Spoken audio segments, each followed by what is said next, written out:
नमस्कार साथियों।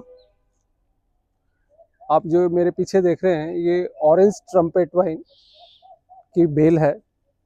इसका हमने बड़ा वीडियो भी बना रखा है जिसमें बता रखा है इसको कैसे लगाते हैं। पूरी सर्दियों इसमें ऑरेंज कलर के फूल आए थे और अब इसमें देखिए ये वाइट कलर के फूल आ रहे हैं।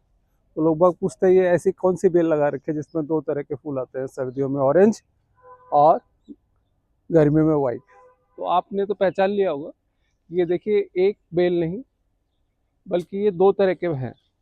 ये तो देखिए ऑरेंज ट्रम्पेट वाइन है और इसी के साथ में ये हमारा जो मोगरे की बेल है, मोगरे का जो पौधा है वो भी इस बेल के साथ साथ चल रहा है। तो जहाँ जहाँ पे मोगरा है वहाँ पे ये वाइट फूल आ रहे हैं और बाकी जगहों पे ये है। तो देखिए ये जो ऑरेंज ट्रम्पेट वाइन की बेल है ये अपने खूबसूरत फूल से तो सर्दियों में हमारे मकान की शोभा बढ़ाती ही बढ़ाती है और गर्मियों में ये बिल्कुल हरी एकदम नए नए सारे पत्ते आते हैं तो उससे भी बहुत सुंदर लगती है ये। तो जिस स्थान पे हम हेज नहीं लगा सकते और हमको बाउंड्री पे लगानी है या कोई आर्क है उसको ऊपर चढ़ानी है तो ये इस समय इसका एक गोल्डन पीरियड है जिसमें हम इसको इसकी डिजायर्ड शेप दे सकते हैं।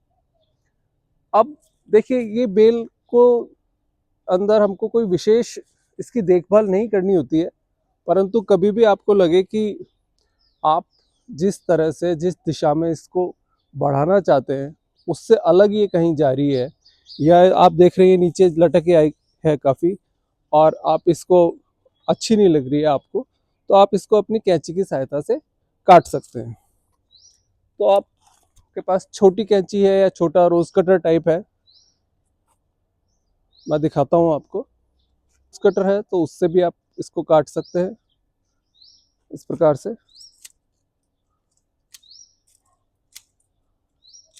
परंतु अगर आपको जल्दी काम करना है तो इस तरह के जो बड़े हेज कटर होते हैं उनसे भी काट सकते हैं। ध्यान इतना सा रखना है कि काटने से पहले एक बार इनकी थोड़ी सी सफाई कर लें किसी भी साबुन से, डिटर्जेंट से, ताकि ये कीटाणु मुक्त रहें, साफ रहें। पौधों की प्रूनिंग यानी कटाई छटाई का सर्वोत्तम समय जो होता है वो बसंत ऋतु के पश्चात होता है। बसंत ऋतु चली जाए जब पेड़ पौधे अपने डोरमेंसी से बाहर आ जाएं और उनमें ग्रोथ तेजी से होना चालू हो जाए, उस समय का समय सबसे अच्छा होता है। इससे पौधे ज़्यादा स्वस्थ बनते हैं, उनमें ज़्यादा फूल आते हैं, वो ज़्यादा घने होते हैं और ज़्यादा सुंदर लगते हैं। तो प्रूनिंग जो भी हम करते हैं तो पौधों को एक बार बुरा लगता है कि हमारी कटाई क्यों हो रही है, परंतु उससे क्या होता है उनमें ज़्यादा अच्छी ग्रोथ आती है और ये सब होता है तो वो उनके भले के लिए हो रहा होता है। और फिर भी उनका जो ये बुरापन है उसको हम कैसे ठीक कर सकते हैं कि उसके प्रूनिंग के तुरंत बाद हमको उसमें पानी देना है और खाद डालना है। तो वो पौधों को बड़ा अच्छा लगता है और वो बड़े पॉजिटिव ढंग से लेते हैं इस चीज़ को और उनकी ग्रोथ और ज़्यादा अच्छी होती है। तो प्रूनिंग के बाद आप पानी देना और खाद देना बिल्कुल ना भूलें। लगभग क्योंकि हमारे पास ये बड़ी कैंची थी इसलिए लगभग 1 मिनट में ही हमने इसको काफ़ी ठीक कर दिया है और थोड़ा बहुत ठीक कर देते हैं। क्या नॉर्मल कैंची से भी काट सकते हैं क्या? नॉर्मल कैंची से काट तो सकते हो आप, बड़ी कैंची अगर आपके पास नहीं है तो नॉर्मल कैंची से भी काट सकते हो, पर उसमें समय लगेगा। अब देखिए ये जो बेल थी यहाँ से होते हुए ऊपर दूसरे पेड़ों पे जाने के प्रयास कर रही थी, तो हमने इसको यहाँ से काट दिया है ताकि हमारे दूसरे जो पेड़ है उनके ऊपर ना छा जाए। इस तरह कहीं आप जहाँ इसको नहीं भेजना चाहते वहाँ अगर ये जा रही है तो वहाँ से काट दे और कोई विशेष आपको शेप देनी है, कहीं से सुंदर नहीं लग रही, वहाँ काट सकते हैं। अगर इस तरह की कैंची कभी आपने नहीं चलाई है तो उसका तरीका सिर्फ इतना सा होता है कि अगर उसको आपको लंबे समय तक रखना है कैंची को, तो अगर यहाँ से पकड़ के ऐसे ऐसे काटेंगे ना आप तो कैंची टूटने की संभावना रहती है, क्योंकि यहाँ पे ये इस जगह पे वेल्डिंग होती है। यहाँ पे ये पूरा एक पीस नहीं होता, तो जैसे ही आप यहाँ से यूँ करते हैं जोर से तो इसमें झटका पड़ता है और झटके से पड़ के ये यहाँ से टूट जाती है। आप चाहते हैं कि आपकी कैंची लंबे समय तक आपका साथ निभाए, तो उसके लिए ज़रूरी है कि आप ऊपर से पकड़ें। ऊपर से पकड़ेंगे तो हो सकता है थोड़ा सा जोर ज़्यादा आएगा आपको, परंतु कैंची में जर्क नहीं लगेगा तो आपको वर्क डन थोड़ा कम करना पड़ेगा। यहाँ से तो देखिए इतना हाथ करना पड़ रहा है आपको, और यहाँ से करेंगे तो थोड़ा कम करना पड़ रहा है। इस तरह से मैं यहीं से पकड़ता हूँ ताकि हमारी कैंची लंबे समय तक चले।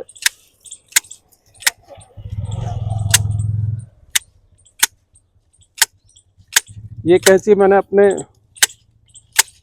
जब मैं स्कूल में पढ़ता था तब मैंने अपनी पॉकेट मनी से खरीदी थी, और एक बार टूट चुकी है क्योंकि मेरे को भी नहीं पता था ये आगे से पकड़नी चाहिए। अब देखिए अभी तक चल रही है आराम से। देखिए इसमें है ना, ये जो मोगरा होता है ये दरअसल झाड़ी होती है, पर ये जो हमारी ऑरेंज ट्रम्पेट वाइन की बेल है ये इसके लिए बड़ा एक अच्छा काम कर रही है। क्योंकि ये जो बाउंड्री वॉल के ऊपर हमने मोगरा लगा रखा था, बाउंड्री वॉल गर्मी में बहुत गर्म हो जाती है और ये मोगरा उस गर्मी से जल सकता था, परंतु ये ऑरेंज ट्रम्पेट वाइन की बेल है ये इतनी मजबूत होती है कि इसका गर्मी से कोई फर्क नहीं पड़ता। तो इसने इसको एक बेस दे रखा है और इस मोगरे को हमने बांध नहीं रखा। ये ऑरेंज ट्रम्पेट वाइन ही देखिए अपने, ये जो इस पे इस तरह के तंतु होते हैं ये बारीक बारीक से, तो इससे ये पकड़ लेती है इसको और इसको गिरने नहीं देती। तो ये इसके लिए एक बड़े सहारे का काम कर रही है। ऑरेंज ट्रम्पेट वाइन हमारी मोगरे की जो झाड़ी है उसको सपोर्ट दे रखा है इसने, उसको आश्रय दे रखा है, उसको गर्मी से बचा रही है। तो ये एक मिश्रित खेती का एक बड़ा ही अच्छा उदाहरण है।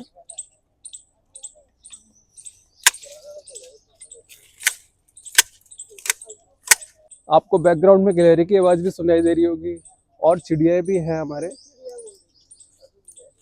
और एक चिड़िया ने तो अपना घोंसला भी बना रखा है। इस तरह से जब भी आप काटें इनका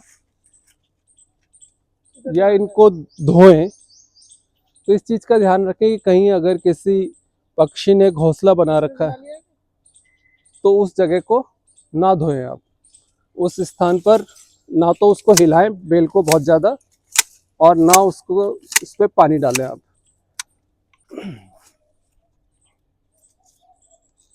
कुछ ब्रांचेस बहुत ज़्यादा लंबी होती है, जैसे ये आप देख रहे हैं ये मोगरे की काफ़ी लंबी ब्रांच है। एक ये आप ब्रांच देख रहे हैं ये ज़्यादा लंबी नहीं है।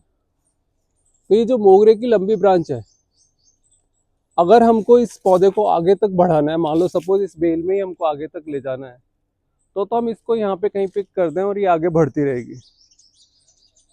कुछ ब्रांचेस तो इसमें इसलिए लगती हैं, ये जो लंबी वाली होती है ये पौधे की ग्रोथ के लिए होती है कि पौधा आगे बढ़े, और जो छोटी और थोड़ी मजबूत सी ब्रांच होती है उनमें देखिए ये इस तरह से फूल आते हैं।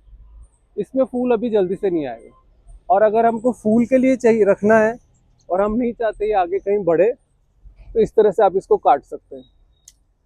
काटने में ध्यान इतना सा रखना है हमको कि जहाँ पे ये पत्ते होते हैं तो इधर भी पत्ता था तो वहाँ बीच से काटें आप, जैसे ये दोनों पत्तों के बीच से काट दिया। हमारे घर में बेल में बुलबुल ने यहीं पे घोंसला बनाया है और उसमें बच्चे दिए हैं, तो हमने थोड़ा सावधानी से काट रहे हैं इसमें, और ज़्यादा डीप प्रूनिंग नहीं कर रहे हैं। तो इस तरह से जब भी मैं कटिंग करता हूँ तो मुझे बड़ा अच्छा लगता है कि मैंने कुछ अच्छा काम किया, और ये एक तरह का स्ट्रेस बस्टर का भी काम करता है। यदि आपके पास समय नहीं है तो ये काम आप बागवान के माध्यम से भी करवा सकते हैं। आप ऊपर देख रहे हैं ये तारों पे भी चली जाती है, तो हमको इनको तारों पे नहीं जाने देना है, इसको से इस तरह से हटा देना है।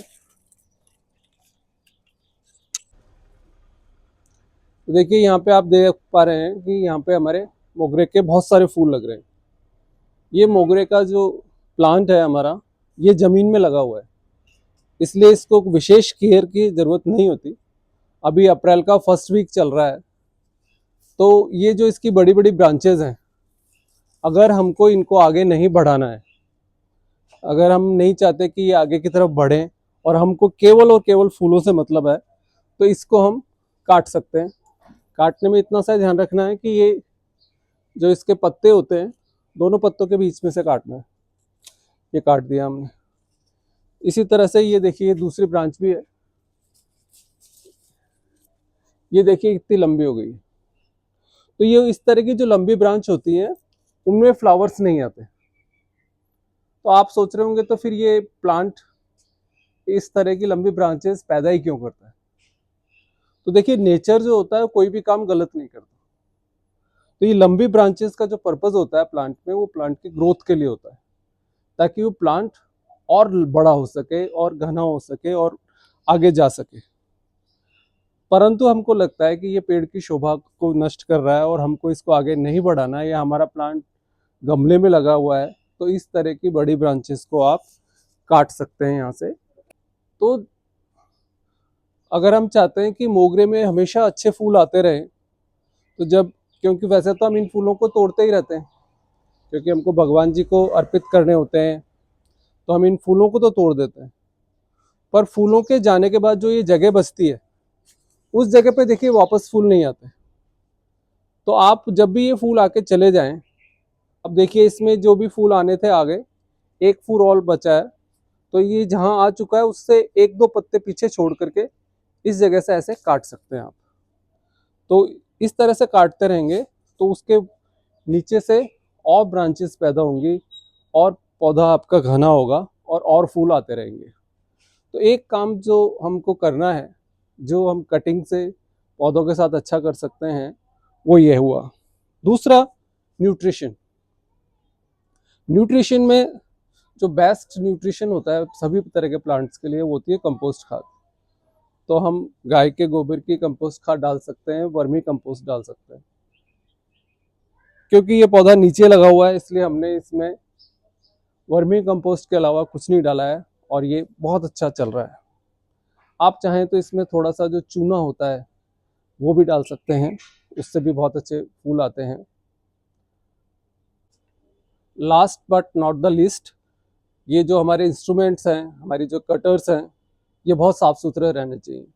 तो जब भी इनका काम हो जाए तो इसको हम अच्छे से धो करके, पहुँच करके और हल्का सा कोई तेल लगा के रखें। तो मैं हल्का सा बताता हूँ आपको कि क्या करना है।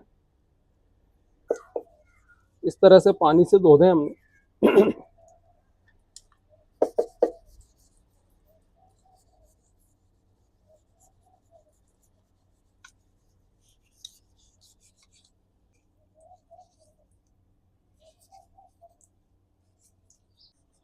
कपड़े से पोंछ दें।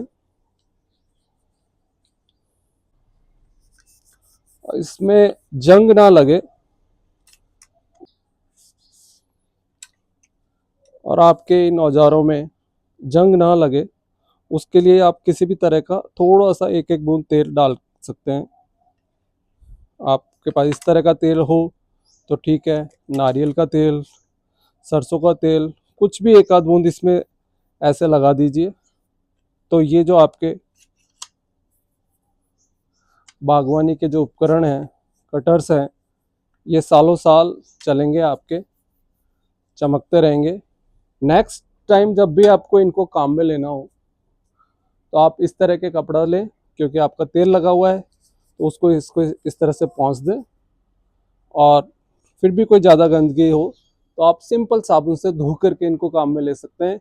इसको कहते हैं, मैं स्टरलाइज करके काम में लेना चाहिए। स्टरलाइज का मतलब ये नहीं कि हम इनको उबाल रहे हैं फिर काम में लेने। तो आप इनको अच्छे से डिटर्जेंट से, किसी भी जो अपने यूटेंसिल्स को साफ करने वाले वॉशिंग पाउडर्स होते हैं या लिक्विड होते हैं, उनसे हल्का सा अगर हमने धो भी लिया रगड़ करके, तो वो ही पर्याप्त है। तो ये जो हमने तेल लगाया है, तो नेक्स्ट टाइम काम में लेने से पहले हमको पोंछना है। और अभी भी अगर आप पोंछ के रख देंगे तो, क्योंकि इसमें लगा हुआ है थोड़ा सा हल्का सा, तो इसमें जंग नहीं आएगा। तो साथियों, इस अप्रैल में हमको अपने प्लांट्स की केयर में ये भी देखें कि कहीं कटिंग की ज़रूरत है तो वो भी करनी है। ये आपको वीडियो कैसा लगा मेरा? अगर ये मेरा वीडियो अच्छा लगा हो तो इसको लाइक करें, शेयर करें और मेरे चैनल को सब्सक्राइब भी करें। Thank you for watching the video.